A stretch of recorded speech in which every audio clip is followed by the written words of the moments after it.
Hello दोस्तों, कैसे हो आप सब। Welcome back to job university में प्रकाश। तो जैसा कि आपको पता है, डीएफसीसीएल में एग्जीक्यूटिव ऑपरेशंस एंड बीडी के पोस्ट में बहुत सारी वैकेंसी रिलीज की गई है। टोटल 235 वैकेंसी रिलीज की गई है। बहुत सारे कैंडिडेट्स पूछ रहे थे कि सर इसकी सैलरी स्लिप दिखाओ, तो यहाँ पे मैं लेकर आया हूँ आपके लिए लेटेस्ट सैलरी स्लिप। मार्च 2023 की सैलरी स्लिप है। साथ ही साथ इस वीडियो में हम देखने वाले हैं सैलरी के अलावा क्या क्या पर्क्स, अलाउंसेस एंड बेनिफिट्स आपको मिलते हैं। इसके अलावा इसके पहले जो एग्जाम हुई थी, यानी कि 2021 में जो रिक्रूटमेंट हुई थी, उसमें कट ऑफ क्या गई थी, एग्जीक्यूटिव ऑपरेशंस एंड बीडी के पोस्ट के लिए कट ऑफ क्या गई थी। तो ये लेटेस्ट सैलरी स्लिप है, मार्च 2023 की सैलरी स्लिप है। जैसे कि आपको पता है कि यहाँ पे बेसिक पे 30,000 रहता है, तो यहाँ बेसिक पे मिला हुआ है 30,000। देन डीएनएस अलाउंस बना है 11,160 रुपीज़। जैसे जैसे महंगाई बढ़ती है डीएनएस अलाउंस भी बढ़ता रहता है, चेंज होता रहता है। डीएनएस अलाउंस का मतलब हुआ महंगाई भत्ता। फिटनेस अलाउंस बना है 1,800 रुपीज़। हाउस कीपिंग अलाउंस बना है 1,200 rupees. Then mobile telephone reimbursement मिला है 1,000 रुपीज़। प्रोफेशनल एजुकेशन अलाउंस बना है 4,500 रुपीज़। रिक्रिएशन अलाउंस मिला है 1,800 रुपीज़। स्पेशल पर्सनल अलाउंस मिला है 1,200 रुपीज़। इसके अलावा एक और यहाँ पे अलाउंस बना हुआ है यूनिफॉर्म अलाउंस। ये साल में एक बार मिलता है, तो यूनिफॉर्म अलाउंस बना हुआ है 15,000 रुपीज़। ये साल में एक ही बार आपको मिलता है। तो यहाँ ग्रॉस सैलरी बनी है 67,660 रुपीज़। चलिए बात करते हैं डिडक्शंस की। तो ईपीएफ का कंट्रीब्यूशन हुआ है 4,939 रुपीज़। इनकम टैक्स डिडक्ट हुआ है 1,736 रुपीज़।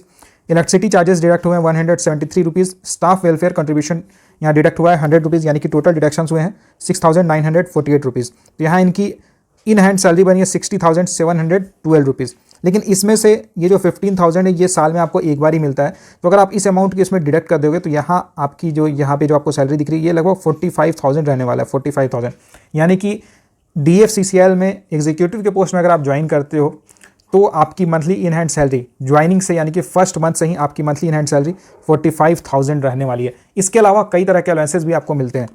जैसे कि ये आपने सैलरी स्लिप देखी, तो यहाँ पे एचआरए कहीं भी मेंशन नहीं है, हाउस रेंट अलाउंस कहीं भी मेंशन नहीं है, क्योंकि इन्होंने क्वार्टर्स लिए हुए हैं। देखिए, अगर आप क्वार्टर्स लेते हो तो आपको एचआरए नहीं मिलता। अगर आप क्वार्टर्स नहीं लेना चाहते हो, जैसे कई बार ऐसा होता है ना कि आपकी पोस्टिंग हो जाती है। देखिए, कई बार ऐसा होता है कि हो सकता है कि आपकी जो होम टाउन है वहीं पे आपको पोस्टिंग मिल जाए, तो वैसे में आपको क्वार्टर्स की ज़रूरत नहीं पड़ेगी। आप ऑलरेडी कहीं रह रहे हो, फैमिली के साथ रह रहे हो, तो आपको क्वार्टर्स की ज़रूरत हो सकता ना पड़े, तो उसके बदले में आप एचआरए ले सकते हो। तो एचआरए कितना मिलता है? एचआरए मिलता है, डिपेंड करता है ये कंप्लीटली सिटी के ऊपर, पोस्टिंग लोकेशन के ऊपर, आपकी पोस्टिंग कहाँ पे है। अगर आपकी पोस्टिंग एक्स क्लास सिटी का मतलब हुआ बड़ी शहर, बड़े शहर में, मेट्रो टाइप के शहर है या फिर कोई बड़े शहर है, तो वहाँ पे आपकी जो एचआरए रहती है, ये बेसिक पे का 27% बनता है। तो एक्स क्लास सिटी में आपकी जो एचआरए बनेगी 27% बनेगी, 27% ऑफ बेसिक पे, यानी कि 27% ऑफ 30,000। अगर आप किसी वाई क्लास सिटी में रहते हो, छोटे शहर में रहते हो, तो वहाँ पे आपको मिलेगा वहाँ पे आपका जो एचआरए बनता है, ये रहता है 18% ऑफ बेसिक पे। और वहीं अगर आपकी पोस्टिंग किसी जेड क्लास सिटी में रहती है, तो वहाँ आपको 9% एचआरए मिल जाता है।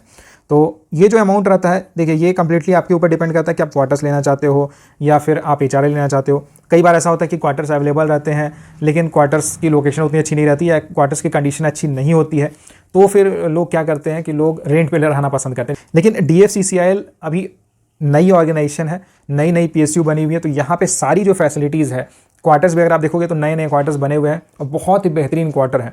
एंड सबसे अच्छी बात ये रहती है कि आपकी जहाँ पोस्टिंग लोकेशन रहती है, स्टेशंस हैं या फिर जो ऑफिसेज है, यूनिट्स है, उसके बहुत नज़दीक में क्वार्टर्स बने रहते हैं। तो अगर आपके यहाँ पोस्टिंग हो जाती है, आपकी ज्वाइनिंग हो जाती है, तो उसके बाद ईजिली आप क्वार्टर्स ले सकते हो एंड क्वार्टर्स में रह सकते हो।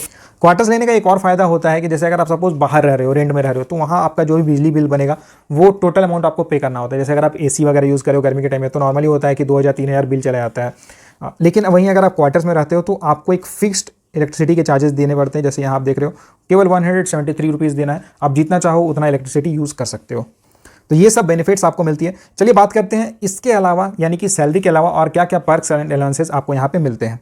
तो जैसा कि मैंने आपको एचआरए के बारे में बता दिया, इसके अलावा न्यू पेंशन स्कीम एनपीएस की यहाँ फैसिलिटी आपको मिल जाती है। टीएडीएफ और साइट विजिट, जैसे सपोज अगर आप वर्क कर रहे हो एंड वर्क से रिलेटेड किसी काम के लिए आपको थोड़ी दूर जाना पड़ता है, एक कुछ यहाँ पे लिमिटेशन होता है कि इतने किलोमीटर के बाद अगर आप कहीं जा रहे हो, इतने किलोमीटर दूर जा रहे हो अपनी पोस्टिंग लोकेशन से, तो आपको पर डे का टीएडीए मिलता है। यानी कि टीए का मतलब हुआ ट्रैवलिंग अलाउंस और डीए का मतलब हुआ डेली अलाउंस, और ये अमाउंट भी काफ़ी ज़्यादा रहता है। इसके अलावा यहाँ ग्रेचुइटी की फैसिलिटी भी आपको मिल जाती है। देन लीव ट्रैवल सब्सिडी, यानी कि अगर आप ट्रैवल करते हो, छुट्टी लेकर घर जाते हो या कहीं हॉलीडे पर जाते हो, तो उसके लिए आपको ट्रैवलिंग में सब्सिडी मिल जाती है। मेडिकल बेनिफिट्स मिलते हैं आपके लिए एंड आपके डिपेंडेंट फैमिली मेम्बर्स के लिए।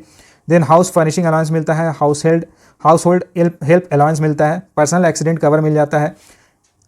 अगर आप एजुकेशन लोन लेना चाहते हो तो ये भी आपको सब्सिडाइज इंटरेस्ट रेट पे मिल जाता है। इसके अलावा फेस्टिवल्स के टाइम पे कई बार होता है कि अगर आप एडवांस लेना चाहते हो तो ये इंटरेस्ट फ्री एडवांस रहता है। आप फेस्टिवल के टाइम पे जैसे दिवाली वगैरह के टाइम पे आप अमाउंट ले सकते हो। इसके अलावा सिटी कंपनसेशन अलाउंस मिलता है, शिफ्ट अलाउंस मिलता है। अगर आपकी ड्यूटी शिफ्ट में होती है तो आपको शिफ्ट अलाउंस मिल जाते हैं। देखिए कुछ अलाउंसेज ऐसे रहते हैं जो आपको इनिशियली नहीं मिलते हैं, जब आपकी ट्रेनिंग कंप्लीट हो जाती है, ज्वाइनिंग हो जाती है, उसके बाद आपको मिलते हैं। और कई बार पोस्टिंग लोकेशंस के ऊपर भी डिपेंड करता है। और यहाँ पे जैसे अगर आप देखोगे ना प्रोमोशंस की अपॉर्चुनिटी, तो प्रोमोशंस काफ़ी फास्ट यहाँ पे आपको मिलेंगे, क्योंकि नई ऑर्गेनाइजेशन है, नई पीएसयू है, तो उसके कारण सीनियर लेवल पे, सीनियर पोस्ट पे बहुत सारी वैकेंसीज है। तो अगर आप यहाँ ज्वाइन कर लोगे तो प्रोमोशंस भी बहुत फास्ट होगी एंड आपकी सैलरी भी बहुत जल्दी इंक्रीज होगी। अभी जैसे आपकी जो बेसिक पे ये 30K है, फर्स्ट प्रमोशन मिलने के बाद आपकी बेसिक पे 40K हो जाएगी, बिल्कुल 10,000 एकदम सैलरी में इंक्रीज हो जाएगा। और ये तो 10,000 केवल आपकी बेसिक पे में इंक्रीज हो रहा है। बाकी DA HRA सारी चीज़ें अलाउंसेस अगर आप कैलकुलेट करोगे तो जो इंक्रीज होता है ये लगभग 15,000 का होता है। तो एक इंक्रीमेंट मिलने के बाद ही, एक प्रमोशन मिलने के बाद ही आपकी जो सैलरी रहेगी ये 15,000 बढ़ जाएगी।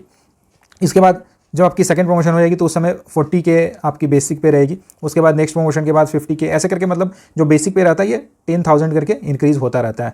60K 70K ऐसे करके इंक्रीज़ होता है, 60,000 ये हो जाता है बेसिक पे। तो ये कम्प्लीटली प्रमोशन के ऊपर हालांकि मैंने एक डिफरेंट वीडियो बनाई हुई है जिसमें मैंने सारी चीज़ बताई हुई है। वीडियो का लिंक मैं डिस्क्रिप्शन में डाल दूंगा, वहाँ आप देख लेना, सारी चीज़ें क्लियर हो जाएगी। चलिए देखते हैं DFCCL executive OP and BD के पोस्ट के जो एग्जाम हुई थी 2021 की रिक्रूटमेंट में, यानी कि 2021 वाली रिक्रूटमेंट में, उसमें क्या कट ऑफ गई है। सिलेक्शन प्रोसेस की बात करते हैं तो देखिए पहले जो सिलेक्शन का प्रोसेस था, पहले आपको केवल एक CBT देना होता था, कंप्यूटर बेस्ड टेस्ट देना होता था। उसके बाद आपको कॉल किया जाता था CBAT के लिए, यानी कि कंप्यूटर बेस्ड एप्टीट्यूड टेस्ट के लिए। एंड CBT को 70% का वेटेज दिया जाता था एंड CBAT को 30% का वेटेज दिया जाता था। लेकिन इस बार जो एग्जाम का पैटर्न है उसमें कुछ चेंजेस किए गए हैं। इस बार पहले आपको CBT 1 देना होगा, यानी कि CBT स्टेज 1 देना होगा। उसके बाद आपको CBT 2 देना होगा एंड जब आप CBT 2 क्लियर कर लोगे उसके बाद आपको CBAT यानी कि कंप्यूटर बेस्ड एप्टीट्यूड टेस्ट या ऐसे कहें साइको टेस्ट के लिए आपको कॉल किया जाएगा। तो जो 2021 में रिक्रूटमेंट हुई थी उसमें जो सिलेक्शन का प्रोसेस था थोड़ा डिफरेंट था, लेकिन उसके अकॉर्डिंग हम देख लेते हैं कि कट ऑफ क्या गई थी, तो उससे आपको आइडिया लग जाएगा कि आपको कितने मार्क्स को टारगेट करके अपना प्रिपरेशन करना है। 2021 में जो रिक्रूटमेंट हुई थी एग्जीक्यूटिव OP एंड BD के लिए, उसमें कंप्यूटर बेस्ड टेस्ट यानी कि CBT हुआ था 27 से 30 सितंबर 2021 तक, और CBAT यानी computer based aptitude test conduct कराया गया था 29 अप्रैल 2022 को। और जैसा कि मैंने आपको बताया कि CBT के मार्क्स को 70% का वेटेज दिया गया है एंड CBAT के मार्क्स को 30% का वेटेज दिया गया है। तो चलिए देखते हैं कट ऑफ क्या गई थी। देखिए ये जो हाईएस्ट मार्क्स है, हाईएस्ट मार्क्स का मतलब हुआ टॉपर के मार्क्स और लोएस्ट मार्क्स का मतलब हुआ कट ऑफ, यानी कि मिनिमम जितने मार्क्स पे सिलेक्शन हुआ है। तो अलग अलग शिफ्ट में, जैसा कि आपने देखा अलग अलग डेज में एग्जाम हुई थी, तो अलग अलग शिफ्ट में एग्जाम हुई थी, तो इसमें इसलिए नॉर्मलाइजेशन किया गया था।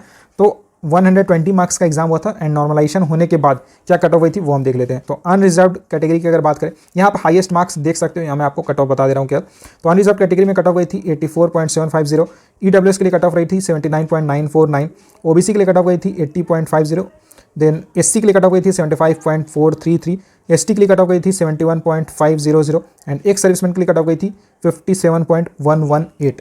अब अगर बात करें इसके बाद जो प्रोसेस होता है, CBT के बाद आपको CBAT के लिए कॉल किया गया था, यानी कि साइको टेस्ट के लिए कॉल किया था। तो उसके बाद फाइनल स्कोर निकाला गया था आउट ऑफ 100 मार्क्स। तो अगर आप आउट ऑफ 100 मार्क्स अगर आप यहाँ देखोगे तो अनरिजर्व कैटेगरी में कट ऑफ गई थी 73.058, देन EWS कैटेगरी के लिए कट ऑफ रही है 70.427, ये फाइनल कट ऑफ है। OBC के लिए कट ऑफ रही है 70.445, SC के लिए कट ऑफ गई थी 66.692, देन ST के लिए कट ऑफ गई थी 60.102, एक सर्विसमैन के लिए कट ऑफ रही है 53.017। और यहाँ पे आप देखोगे तो ये हाईएस्ट मार्क्स यानी कि जो टॉपर हुए हैं उनके मार्क्स इतने गए हैं कैटेगरी वाइज। और साथ ही साथ PWD की अगर बात करें तो highest marks out of 100 marks cut off गया है, हाईएस्ट मार्क्स गया है 72.917 out of 100 marks and cut off marks गई रही है 59.725। तो यहाँ आप देख सकते हो थोड़ा एक सर्विसमैन से अगर आप कंपेयर करोगे तो एक सर्विसमैन से ज़्यादा कट ऑफ PWD कैटेगरी में जाती है। और यहाँ मिनिमम क्वालिफाइंग मार्क्स रहता है कैटेगरी वाइज जो आपको स्कोर करना होता है। अनरिजर्व कैटेगरी को मिनिमम 40% मार्क्स स्कोर करना होगा, SC EWS OBC NCL को 30% मार्क्स स्कोर करना होगा मिनिमम एंड ST कैंडिडेट्स को मिनिमम 25% मार्क्स स्कोर करना होगा। साथ ही साथ जब आप CBAT देते हो यानी कि कंप्यूटर बेस्ड एप्टीट्यूड टेस्ट देते हो तो वहाँ पे T स्कोर का कॉन्सेप्ट रहता है। T स्कोर क्या रहता है ये मैंने अपनी CBAT साइको टेस्ट वाली वीडियो में बताया हुआ है, उसकी लिंक मैं डिस्क्रिप्शन बॉक्स में डाल दूंगा, आप वहाँ जाके देख लेना। तो candidates need to secure a minimum T score of 42 marks, minimum 42 marks आपको स्कोर करना होगा। साइको टेस्ट बहुत ईजी रहता है, थोड़ा सा आप अगर प्रैक्टिस कर लोगे तो बहुत ईजी कर लोगे, बहुत मतलब अच्छे मार्क्स स्कोर कर लोगे, बहुत ईजी रहता है, बहुत सिंपल रहता है, बस वहाँ प्रैक्टिस की जरूरत है। तो अभी आपको CBAT के ऊपर फोकस बिल्कुल भी नहीं करना है, अभी आपको केवल फोकस करना है CBT स्टेज 1 के ऊपर, CBT stage 1 computer based test stage 1, and next रहेगा CBT स्टेज 2। ये दोनों एग्जाम्स के ऊपर आपको फोकस करना है, क्योंकि CBAT के लिए, साइको टेस्ट के लिए आपको काफ़ी समय मिल जाएगा। बस जो आपको करना है अभी, हालांकि एग्जाम की डेट्स आ चुकी हैं ऑलरेडी, एग्जैक्ट डेट्स नहीं बट मंथ उन्होंने बता दिया है कि इस मंथ में एग्जाम होने वाली, तो उन मंथ्स को टारगेट करके आपको प्रिपरेशन करना है। और एग्जीक्यूटिव ऑपरेशंस एंड BD के पोस्ट के लिए अगर आप अप्लाई कर रहे हो, उसके लिए अगर आप प्रिपरेशन कर रहे हो, तो मैं आपसे ये कहूँगा कि CBT 1 एंड CBT 2 दोनों की प्रिपरेशन एक साथ ही करना है। ऐसा मत सोचना कि CBT स्टेज 1 में मेरा सिलेक्शन हो जाएगा, उसके बाद मैं CBT स्टेज 2 के लिए प्रिपरेशन करूँ, वो चीज़ मत करना। दोनों की प्रिपरेशन एक साथ करना, आपको एग्जाम में बहुत फ़ायदा मिलेगा। और यहाँ पे अगर आप सिलेबस देखोगे तो ऑलरेडी अगर आप बैंकिंग एग्जाम्स की तैयारी कर रहे हो या फिर अगर आप SSC एग्जाम्स की तैयारी करो, तो यहाँ पे आपको बहुत फ़ायदा उसका मिलेगा। तो बस तैयारी अभी से स्टार्ट कर दो। तो दोस्तों ये थी DFCCIL की सैलरी स्लिप और साथ ही साथ प्रीवियस ईयर की कट ऑफ। इससे जुड़ा अगर आपका कोई सवाल रहता है तो आप मुझे कमेंट करके पूछ सकते हो। वीडियो अच्छी लगी हो तो वीडियो को लाइक ज़रूर करना, अपने फ्रेंड्स के साथ शेयर कर देना जो DFCCIL के फॉर्म फिल करने वाले हैं या फिर DFCCIL के एग्जाम के लिए प्रिपरेशन कर रहे हैं। Thank you and all the best.